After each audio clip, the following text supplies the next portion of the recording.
She sat alone, straight-backed, hands folded in her lap. Uniform neat but faded at the seams, no ribbons, no nameplate, no cap.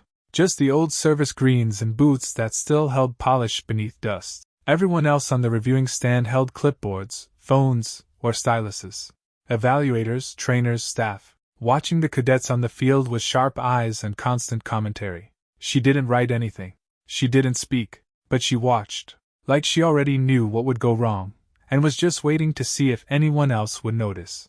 Cadet First Lieutenant Mara DeWitt noticed her on day 2 of parade prep. The woman didn't sit with the rest of the visiting brass. She wasn't near the commandant or the upper tier. She stayed on the lower bench, just off the main line, like she didn't want to be seen but had no interest in hiding either. No one saluted her. No one introduced her.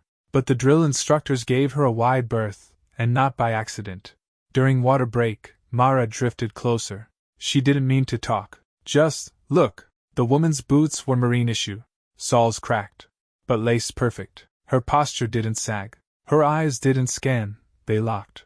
Watching the company formations without blinking, like she was still in charge of every step even if no one had said so out loud. You're watching for the footfalls, aren't you?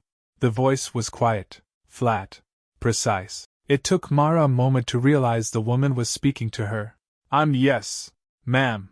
Our company's trying to reduce step hesitation by Thursday. The woman didn't nod, just said, You've got 7 cadets dragging their right heel a quarter second behind. You're compensating for them without realizing it. Mara blinked. The woman stood. Not tall, not broad, but her presence filled the air. She pointed to the field. You're shortening your stride midline to match them. You don't need to fix them. Let your full pace pull theirs forward. Then she sat again. Didn't say another word. Mara walked back to formation half-shaken. She hadn't noticed the pace drop, not consciously. But when they drilled again, she held her stride steady. By the end of the lap, the heel drag was gone. That night, Mara checked the parade guest list. No one listed by name matched the woman. No photos. No credentials. She asked the admin staff. Probably ceremonial, they said. Legacy alum. One of the early female officers maybe. They show up sometimes. We let them sit if they don't interrupt. Mara didn't believe that. Not after that correction. Not after those eyes. Next day, the woman was there again. Same seat. Same uniform. But now, Mara wasn't the only one watching her. One of the instructors kept glancing her way with something tight in his jaw. Mara waited until the squad was dismissed for lunch. Her boots scraped softly on the edge of the gravel as she walked toward the bench. The woman hadn't moved since drill ended. Still seated. Still upright. But now, up close, Mara noticed something new. A small pin at the shoulder seam. Brass. Faded. Not issued. A trident layered over an oak leaf. It wasn't standard. It wasn't for show. Ma'am, Mara said gently. May I sit? The woman didn't look up. You're not here to rest, she said. You're here to ask if what you feel is real. Mara sat. The bench creaked under her weight. I think I'm making the squad worse, she said. Every time I lead, they adjust. But something's still wrong. The woman turned her head slightly, finally met her eyes. No, you're not making them worse, she said. You're just ahead of the turn. Mara tilted her head. They don't hear the shift yet, the woman added. They will. If you keep walking like it's already happened. Mara took a breath. Her voice was quieter now. You were command, weren't you? The woman looked back at the field. You don't stop being command. You just stop getting saluted. They sat in silence for a while. Mara studied her closely now. There was a tension in the woman's left hand. Slight tremble. But not weakness. More like restraint. Someone holding something back that had no name. I didn't see your name on the guest list, Mara offered. You weren't meant to. Why? Because I didn't come to be honored, she said. Mara frowned. Then why come at all? The woman turned her head slowly. To see if any of you are still listening. To see if the pause between steps still means something. That afternoon, Mara marched differently. She didn't check for heel drag. Didn't adjust midline. She held her pace. Steady. Deliberate. By the 4th pass, the squad began to sink. No correction called. No command shouted. They just followed. Later, the same instructor from the day before approached her. Tall. Tidy.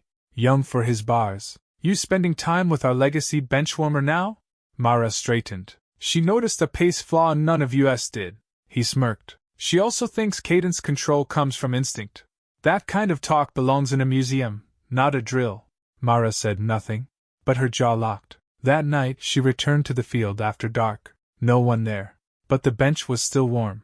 And folded under it, wrapped in a sleeve, was a laminated strip of cardstock. Forward pace clears fear.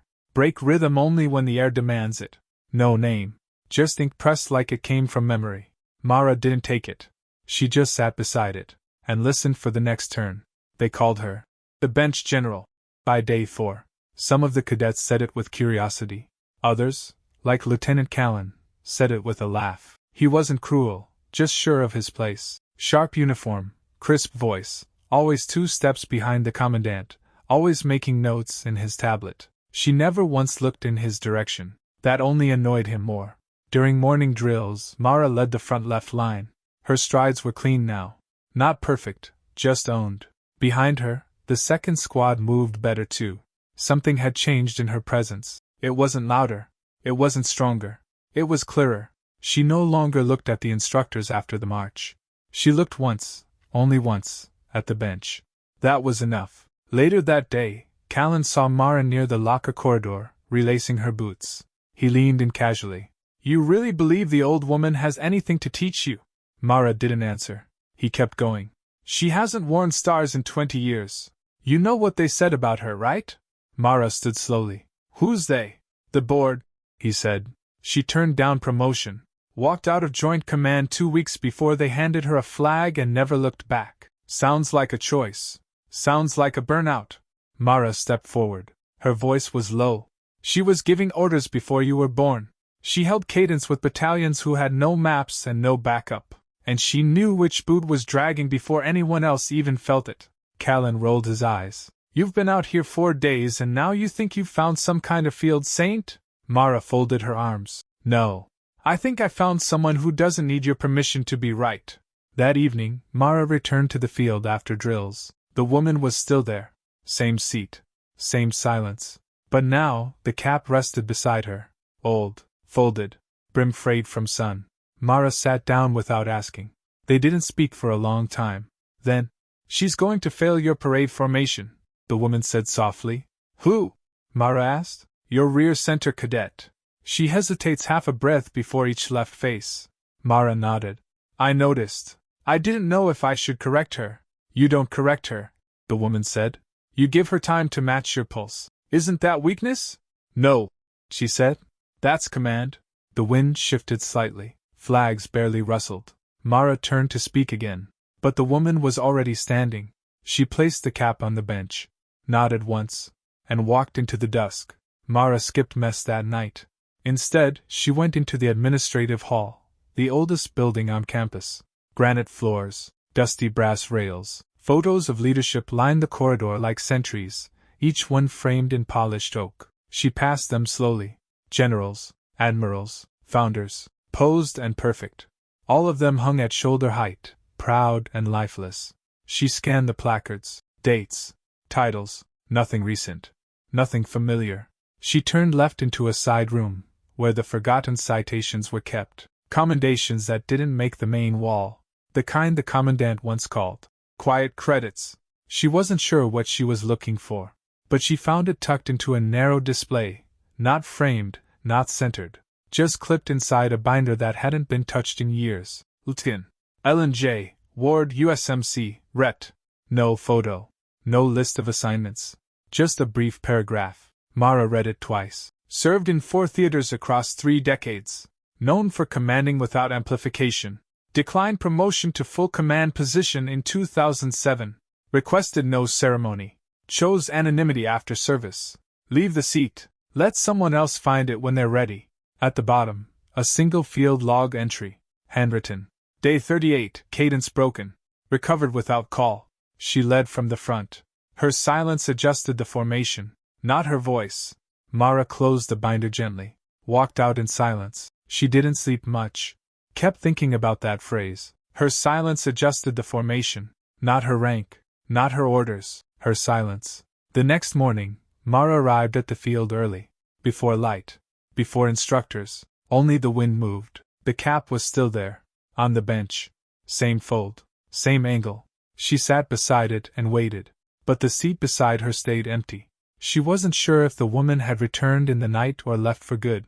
But when the squad arrived, Mara didn't look for confirmation. She just stepped into position, held her line, and walked as if someone was still watching, not for approval, but for alignment. That afternoon, she found a folded paper tucked into her locker. No envelope, just one sentence written on the back of a drill chart. Command isn't the sound of your voice. It's the weight of your stillness. No name. But she knew the hand. The card wasn't regulation. It wasn't even printed, not officially. It was a piece of stiff canvas paper, trimmed to fit in a sleeve pocket. Edges frayed, corners marked with faded fingerprints. It showed up in Mara's barracks cubby one morning, tucked under the strap of her boot bag, folded twice. No signature. She opened it slowly. Inside were 12 short lines, handwritten, sharp block letters. At the top, cadence notes, not for parade use. Start when the air holds still. Led from stride, not from shout. If they can't hear you, you're too early, not too quiet. Eyes forward doesn't mean soul locked. Command presence starts with breath. Don't wait to be sure. Step, and let them follow. Learn who hesitates. Not to punish, to carry. Parade pace is not war pace. Know the difference. Listen to the gravel. It echoes your mistakes. Stand like the flag is behind your spine. Turn without apology. When the rhythm breaks, let silence realign it. At the bottom was a faint thumbprint, pressed in what looked like graphite or dust from an old glove. Nothing else. Mara didn't show it to anyone. Didn't mention it during lineup or report. But before the next drill session, she tucked the card into her uniform pocket, right behind her ID. She felt its weight every time she moved. Didn't read it again. She didn't need to. It was already in her body. That morning, the formation moved sharper than it ever had. Not faster, just steadier. The rear center cadet, the one who always hesitated, matched pace for the first time. No correction. No call. She simply followed. Because Mara didn't look back. She just walked like the air already knew her rhythm. Later, the instructors debriefed the squad. Lieutenant Callan offered a clipped nod. Much better today, he said. Almost sharp. Mara didn't flinch. She said quiet but firm.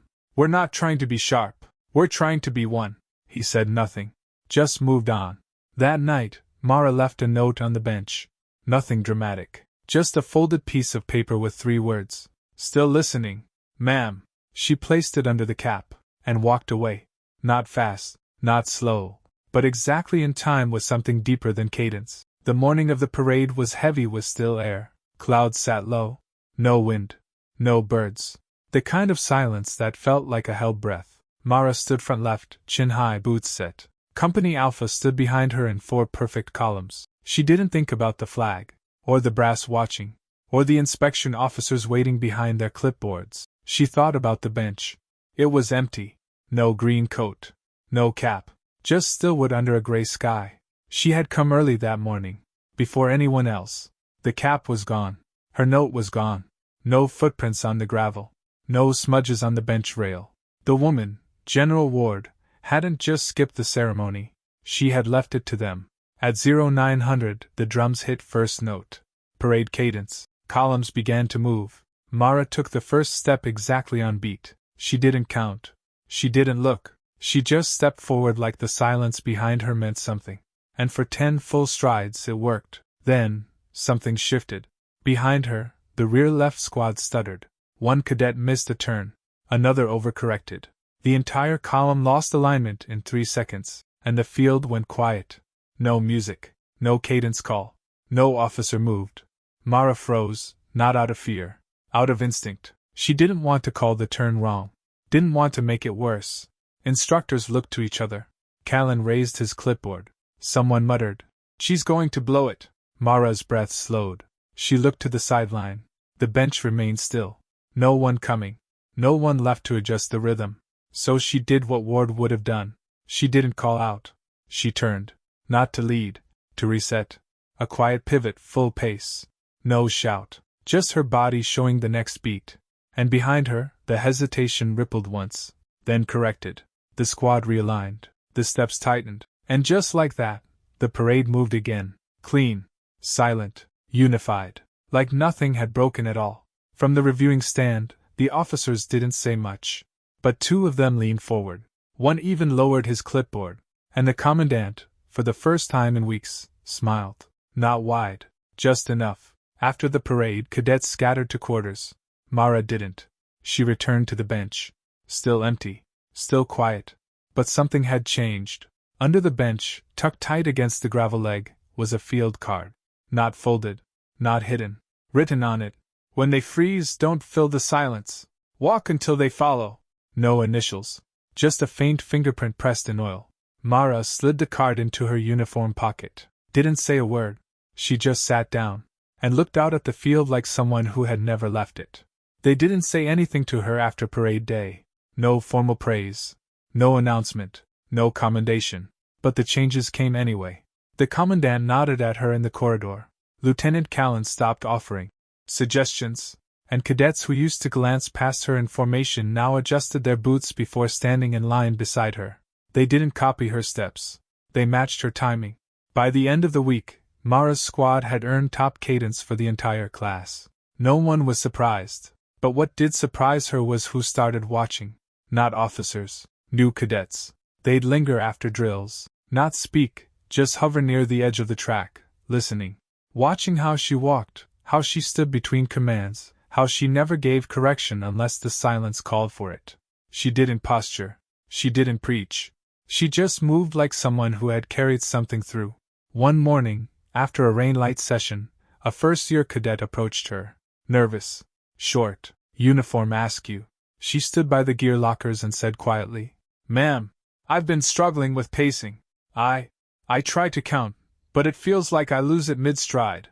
Mara looked at her boots. "Are they laced the same?" The girl blinked. "Your left one's tighter. That's why you fall right on the turn." The cadet looked down. "You noticed that just now?" Mara nodded once. "You don't need to count. Just fix the silence between your feet." She wrote something on a small card later that evening, folded it, tucked it under the same locker door the cadet had leaned against. Inside, "Don't walk to be seen. Walk to be followed." No name. Just a single gray smudge in the corner, copied from the last card she'd received.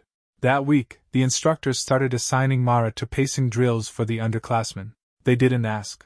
They just listed her name in the rotation. She said nothing. Didn't change anything. Just stood a little straighter.